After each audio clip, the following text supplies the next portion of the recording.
Hello student, welcome to my channel. आज है 13 अप्रैल 2025 और आज के करंट अफेयर से जितने भी क्वेश्चन बन सकते वो सारे हम इस वीडियो में डिस्कस करेंगे। एंड वीडियो के लास्ट में हम आपसे सवाल पूछेंगे, उसका राइट आंसर आपको कमेंट करके बताना है। हमारे सारे वीडियोस की पीडीएफ फाइल आपको मेरे टेलीग्राम चैनल पर मिल जाएगी और टेलीग्राम चैनल का लिंक मैंने वीडियो के डिस्क्रिप्शन में दे दिया है, तो आप वहाँ से ज्वाइन करके ले सकते हैं। एंड आज हम क्लास के लास्ट में रिवीजन करेंगे कुछ इंपॉर्टेंट क्वेश्चन था, तो क्लास के एंड तक बने रहिएगा। तो चलिए बिना टाइम वेस्ट किए स्टार्ट करते हैं आज की अपनी क्लास को। चलते हैं आज के फर्स्ट सवाल की तरफ। हमारा आज का फर्स्ट सवाल है, हाल ही में अंतर्राष्ट्रीय मानव अंतरिक्ष उड़ान दिवस कब मनाया गया? अंतर्राष्ट्रीय मानव अंतरिक्ष उड़ान दिवस। तो अंतर्राष्ट्रीय मानव अंतरिक्ष उड़ान दिवस हर साल 12 अप्रैल को मनाया जाता। तो इस क्वेश्चन का right answer option number D 12 अप्रैल। अब बात देश की हुई है तो इंपोर्टेंट देश के बारे में एक बार देख लेते हैं। 1 अप्रैल तो उत्कल और उड़ीसा दिवस मनाया गया। 2 अप्रैल तो विश्व ऑटिज्म जागरूकता दिवस मनाया गया। 3 अप्रैल तो हिंदी रंगमंच दिवस मनाया गया। 4 अप्रैल तो अंतर्राष्ट्रीय खदान जागरूकता दिवस मनाया गया। 5 अप्रैल तो राष्ट्रीय समुद्री दिवस मनाया गया। 6 अप्रैल तो विकास और शांति के लिए अंतर्राष्ट्रीय खेल दिवस मनाया गया। 7 अप्रैल तो विश्व स्वास्थ्य दिवस मनाया गया और 8 अप्रैल तो अंतर्राष्ट्रीय रोमनी दिवस मनाया गया। 9 अप्रैल तो सीआरपीएफ शौर्य दिवस मनाया गया। 10 अप्रैल तो विश्व होम्योपैथी दिवस मनाया गया और 11 अप्रैल तो राष्ट्रीय सुरक्षित मातृत्व दिवस मनाया गया। तो ये थे अभी तक अप्रैल के मनाए गए सारे इंपोर्टेंट डेज। चलते हैं अपने नेक्स्ट सवाल की तरफ। हमारा नेक्स्ट सवाल है, हाल ही में प्रधानमंत्री नरेंद्र मोदी ने यूपी के किस जिले में लगभग 3,800 करोड़ रुपए की परियोजनाओं का शुभारंभ किया? लगभग 3,800 करोड़ रुपए की परियोजना का शुभारंभ किया यूपी के वाराणसी जिले में। तो इस क्वेश्चन का right answer option number D Varanasi. अब बात यूपी की हुई है तो यूपी के इंपोर्टेंट क्वेश्चन तो जान लेते हैं। उत्तर प्रदेश के ग्रेटर नोएडा में दिव्यांगों के लिए विशेष स्मार्ट स्कूल की शुरुआत हुई। उत्तर प्रदेश सरकार हेरिटेज इमारतों तो होटल के रूप में विकसित करेगी। उत्तर प्रदेश सरकार सभी नगर निगमों को सौर ऊर्जा से संचालित करेगी। बच्चों के लिए नियमित टीकाकरण को बेहतर बनाने के लिए उत्तर प्रदेश सरकार ने राइजिन नामक ऐप लॉन्च किया। गणतंत्र दिवस पर उत्तर प्रदेश की झांकी को पीपुल्स चाइल्ड अवार्ड मिला था। तो ये थे उत्तर प्रदेश के बारे में कुछ इंपोर्टेंट जानकारी। चलते हैं अपने नेक्स्ट सवाल की तरफ। हमारा नेक्स्ट सवाल है, हाल ही में नीलगिरी तहर धरना में केरल का साथ कौन सा राज्य दे रहा? नीलगिरी तहर धरना में केरल का साथ कौन सा राज्य दे रहा? तो ये दे रहा है तेलंगाना। तो इस क्वेश्चन का right answer option number A Telangana. तो चलिए तेलंगाना के बारे में थोड़ा सा जान लेते हैं। तेलंगाना की कैपिटल है हैदराबाद और तेलंगाना के सीएम है रेवन्नाथ रेड्डी और तेलंगाना के गवर्नर है जेसुदेव वर्मा। चलते हैं अपने नेक्स्ट सवाल की तरफ। हमारा नेक्स्ट सवाल है, हाल ही में आगामी वेब शिखर सम्मेलन 2025 का आयोजन कहाँ किया जाएगा? वेब शिखर सम्मेलन 2025 का आयोजन कहाँ किया जाएगा? तो ये किया जाएगा मुंबई में। तो इस क्वेश्चन का राइट आंसर होगा ऑप्शन नंबर ए मुंबई। चलते हैं अपने नेक्स्ट सवाल की तरफ। हमारा नेक्स्ट सवाल है, हाल ही में कहाँ फुलदाबाद का नाम बदलकर रतनपुर रखा जाएगा? फुलदाबाद का नाम बदलकर रतनपुर रखा जाएगा। तो ये रखा जाएगा महाराष्ट्र के फुलदाबाद का नाम बदलकर रतनपुर। तो इस क्वेश्चन का right answer option number A Maharashtra.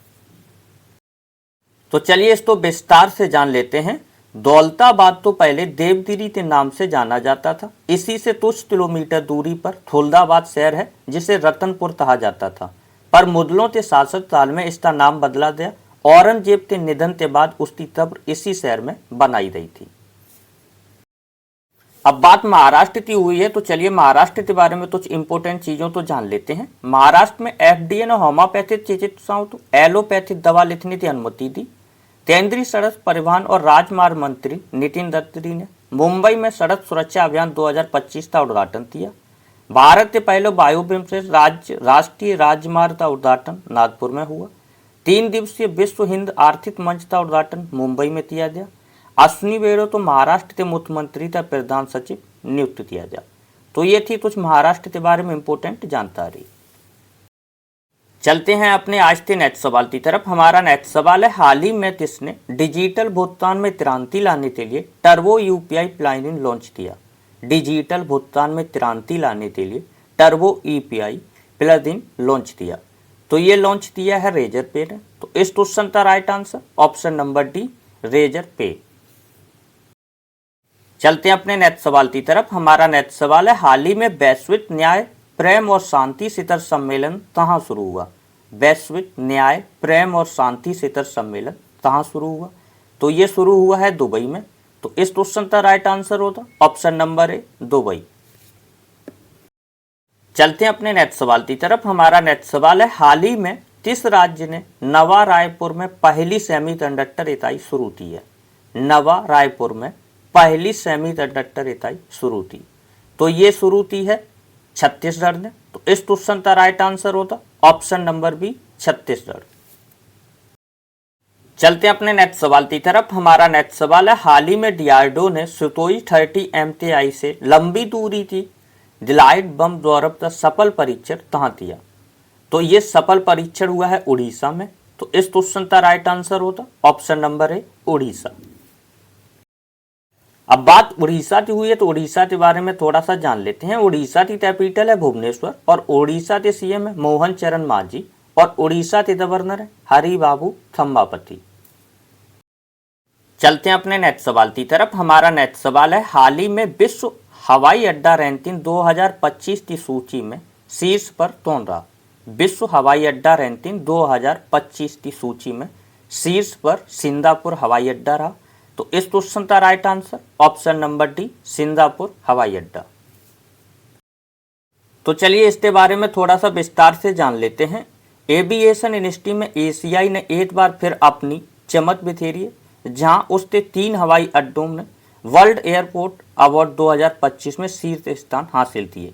यह पुरस्कार समारोह 9 अप्रैल को मैड्रिड में आयोजित हुआ। सिंगापुर का चांदी एयरपोर्ट तो 13वीं बार विश्व का सर्वश्रेष्ठ हवाई अड्डा घोषित किया गया, 13वीं बार।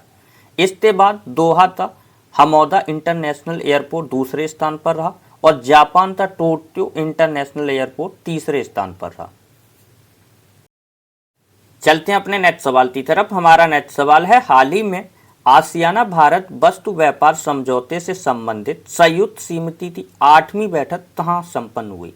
आसियाना भारत वस्तु व्यापार समझौते से संबंधित संयुक्त समिति की 8वीं बैठक कहाँ संपन्न हुई? तो ये संपन्न हुई है नई दिल्ली में। तो इस क्वेश्चन का राइट आंसर होगा option number C, New Delhi. चलते हैं अपने नेक्स्ट सवाल की तरफ। हमारा नेक्स्ट सवाल है, हाल ही में कौन सा राज्य जत्रा उत्सव का आयोजन कर रहा? जत्रा उत्सव का आयोजन कौन सा राज्य कर रहा? तो ये कर रहा है option number D, Tripura. Tripura राज्य जत्रा उत्सव का आयोजन कर रहा है। अब बात त्रिपुरा की हुई है तो त्रिपुरा के बारे में थोड़ा सा जान लेते हैं। त्रिपुरा की कैपिटल है अगरतला और त्रिपुरा के सीएम है मानेक शाह और त्रिपुरा के गवर्नर है इंदर सेन रेड्डी। त्रिपुरा में बेल्टेड रॉयल तितली की खोज की गई। त्रिपुरा में नवनिर्मित सिद्ध श्री मंदिर का उद्घाटन हुआ। त्रिपुरा में ऐतिहासिक खर्ची पूजा शुरू हुई थी। त्रिपुरा में महाराजा वीर विक्रम की 115वीं जयंती मनाई गई थी। ई कैबिनेट पेड़राली लादू करने वाला चौथा राज्य त्रिपुरा बना।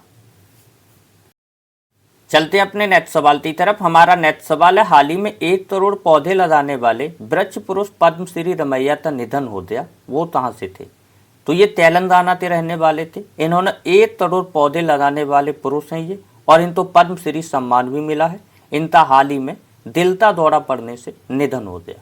तो इस क्वेश्चन का राइट आंसर होता ऑप्शन नंबर ए, तेलंगाना। तो चलते हैं कुछ इंपॉर्टेंट क्वेश्चन की तरफ। जैसा कि मैंने क्लास के स्टार्टिंग में बोला था, थोड़ा सा रिवीजन करते हैं। स्टेशन ने जसपति बुमराह को अपना ब्रांड एम्बेसडर नियुक्त किया। फेडरल बैंक ने विद्या बालन को अपना ब्रांड एम्बेसडर बनाया। लिप्स ने दिलजीत दोसांझ को वैश्विक राजदूत नियुक्त किया। 50 फिल्म्स का ब्रांड एम्बेसडर आयुष्मान खुराना को नियुक्त किया गया। सलमान खान को फोटो वर्ल्ड कप 2025 के लिए ब्रांड एम्बेसडर बनाया गया। वीवो ने स्वाना खान को अपनी 22 सीरीज स्मार्टफोन्स के लिए ब्रांड एम्बेसडर बनाया। हरभजन सिंह और सानिया मिर्जा को दुबई स्पोर्ट्स काउंसिल का ब्रांड एम्बेसडर नियुक्त किया गया। आलिया भट्ट ओरियल पेरिस की वैश्विक राजदूत बनी। चलते हैं आगे की तरफ। भारत तो अंतर्राष्ट्रीय समुद्री नेविगेशन सहायता संगठन का अध्यक्ष चुना दिया। भारत व्यापार तो मजबूत करने के लिए EFT डेट शुरू करेगा। अगला AI शिखर सम्मेलन भारत में आयोजित किया जाएगा। भारत ने 100 गीगावाट से अधिक सौर ऊर्जा उत्पादन करके महत्वपूर्ण उपलब्धि हासिल की। भारत में मातृ मृत्यु दर में 83% की कमी आई है। भारत सरकार ने विदेशी नागरिकों के लिए नई visa category Ayush visa launch की। भारत विश्व का दूसरा सबसे बड़ा मोबाइल फोन निर्माता बन गया। तो ये थे कुछ इंपॉर्टेंट जानकारी। चलते हैं आगे की तरफ। एन चंद्रशेखरन को रतन टाटा एनवायरमेंट फाउंडेशन का अध्यक्ष नियुक्त किया गया। सब्यासाची तर तो आर्थिक विकास संस्था का निदेशक नियुक्त किया गया। SBI कार्ड ने सल्ला पांडे को MD एंड CEO नियुक्त किया। सत्यकांत दास को प्रधानमंत्री मोदी का प्रिंसिपल सेक्रेटरी बनाया गया। भारत के चुनाव आयुक्त के रूप में विवेक जोशी ने पदभार ग्रहण किया। डॉक्टर माधव कुट्टी को तैरना बैंड के मुख्य अर्थशास्त्री नियुक्त किया गया। तो ये थे हमारे आज के इंपॉर्टेंट क्वेश्चंस जो मैंने आपके साथ साझा किए। ये है हमारा आज का होमवर्क का सवाल। इसका राइट आंसर कमेंट करके जरूर बताएं और आज का सेशन कैसा लगा ये भी कमेंट करके जरूर बताएं। वीडियो तो ज़्यादा से ज़्यादा लाइक एंड शेयर करना। अभी तक अगर चैनल तो सब्सक्राइब नहीं किया तो सब्सक्राइब कर लें। बेल आइकन तो ऑल पे सेलेक्ट जरूर कर लेना जिससे आने वाला कोई भी वीडियो मिस ना हो सके। NTPC, group D, Bihar police, UP police और करंट अफेयर की एवरीडे यूट्यूब चैनल पे क्लासेस का वीडियो आता रहता है। तो चैनल तो सब्सक्राइब करते, बेल आइकन तो ऑल पे सिलेक्ट जरूर कर लेना। हमारे सारे वीडियोस की PDF फाइल आपको मेरे टेलीग्राम चैनल पे मिल जाएगी और टेलीग्राम चैनल का लिंक मैंने वीडियो के डिस्क्रिप्शन में दे दिया है, तो आप वहाँ से ज्वाइन करके ले सकते हैं। तो मिलते हैं नेक्स्ट क्लास में, तब तक के लिए धन्यवाद। जय हिंद।